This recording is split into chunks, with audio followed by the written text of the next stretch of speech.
오늘 좀 약간 새벽에 운동 끝나고 낙이 생겼는데, 그러니까 제로 사이다를 얼음에 타서 먹는 게 낙이 됐습니다. 헬스장에 트레이너님한테 한번 물어봤는데 그 제로 콜라 막 제로 음료수가 살이 찌냐고 물어봤었는데, 또 칼로리가 진짜 제로라고 하더라고요. 예전 제로 콜라나 이런 것도 살찐다고 해서 안 먹다가 이제는 좀 그래도 부담 없이 먹고 있습니다.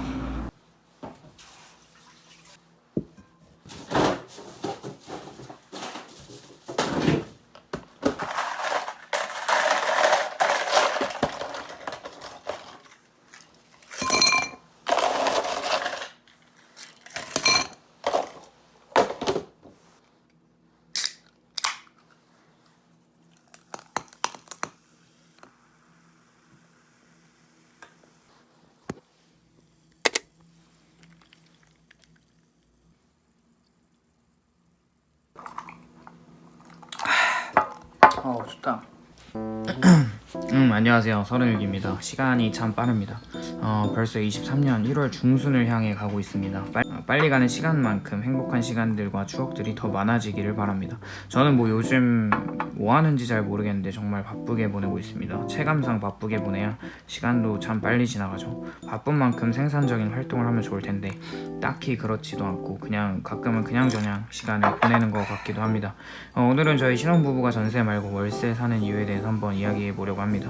먼저 결혼을 준비하시는 분들은 각자 계획한 부분들이 있을 텐데, 특히 전세를 살던 월세를 살던 집을 직접 구매해서 살던 다양한 옵션들이 있지만, 특히 저희가 월세를 살고 있다고 해서 꼭 월세가 좋다는 건 아니고 월세를 사는 거에 대한 장점을 이야기해 보려고 하는 것이기 때문에 다른 선택지에 대해서 그것이 틀렸다고 이야기할 의도는 아니니까 그냥 재미로 저렇게 사는 사람들도 있구나 하고 영상을 봐주시면 좋을 것 같습니다.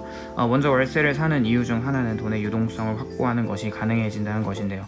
사실 어느 나라든 각 나라 자산 중에 부동산, 즉 집에 들어가는 돈이 항상 가장 많기 때문에 거주를 해결하기 위해서 집을 산다는 것은 목돈 정도가 아니라 그냥 지금까지 모아놓은 전체 돈을 투하시켜도 못 사는 경우가 많이 있습니다.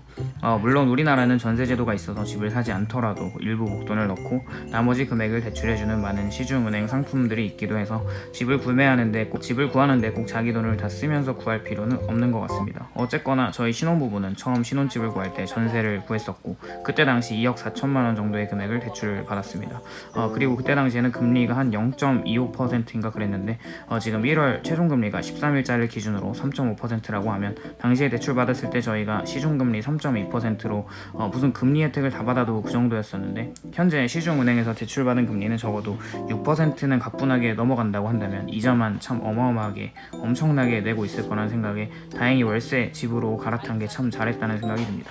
그래서 우리는 당장 2년간 고정으로 거주비로 내는 비용이 아예 정해져 있고 보증금이 무지막지하게 많이 들어가 있지 않기 때문에 그동안 모아놓은 돈을 다른 자산으로 굴릴 수 있는 게 가능해졌습니다.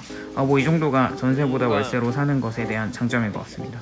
그리고 현재 전세 사기도 워낙 많이 있고 해서 당분간은 전세로 굳이 리스크를 지고 살아갈 필요는 없는 것 같아요.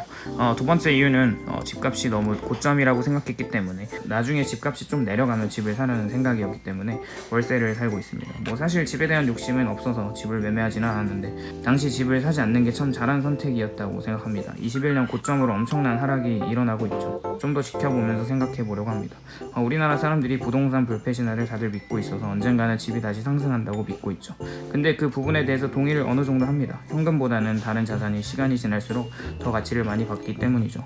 그런 의미에서 집을 꼭 소유한다고 살아가는 의미는 나중에 월세나 전세를 살면서 2년마다 이사를 다녀야 하는 수고로움이 사라지고 안정감이 온다는 점은 분명하지만, 젊었을 때는 조금 고생을 하면서 자산을 안전하게 불리는 게 조금 맞다는 생각을 해봤습니다.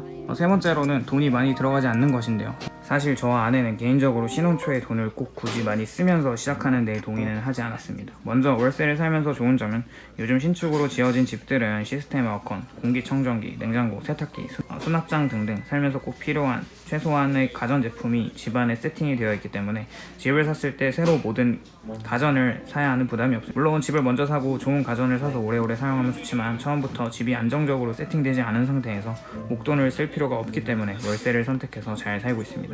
그럼 월세집이 이미 설치가 되어 있는 가전들의 성능이 좋지 않냐고 물어볼 수 있는데 전혀 그렇지가 않습니다. 작동도 잘 되고 아주 좋습니다. 그래서 생각보다 많은 신혼부부들이 오피스텔 풀옵션에서 1, 2년 정도 살다가 나가는 이유도 있겠죠. 네 번째로는 접근성인데요. 뭐랄까요, 집을 샀을 때와 집을 사지 않았을 때 얻어갈 수 있는 부분은 교통 접근성인 것 같습니다. 현재 저희 부부의 자금 상황으로 역세권의 아파트를 매매해서 들어가기에 너무 터무니없이 부족하고, 지금 살고 있는 월세 집은 서울 역세권이기 때문에 출퇴근하는데 굉장히 좋습니다. 집에서 그냥 나가면 바로 지하철역이 있기 때문에 이 부분은 아주 너무너무 장점인 것 같습니다. 물론 차가 있으면 굳이 역세권에서 살 필요는 없지만 현재 아내가 운전을 못하기 때문에 한 명은 꼭 대중교통을 이용해야 하고, 또 주변 좋은 인프라들을 잘 누릴 수 있는 장점이 있는 것 같습니다. 자, 두서없이 한번 월세에 사는 장점들을 나열해 보았는데요. 가장 중요한 건 거시적인 경제 매크로에 따라서 월세로 사는 쪽이 유리할 때가 있고, 전세로 사는 게 유리할 때가 있고, 집을 직접 사서 사는 게 유리할 때가 있는 것 같습니다. 각자 다들 전략적으로 거주하는 것의 상황에 따라 잘 판단해서 해결하면 좋을 것 같습니다. 오늘도 영상 시청해 주셔서 감사하고, 재밌게 보셨다면 좋아요와 구독을 부탁드립니다. 살이 안 빠져요. 어떡하죠?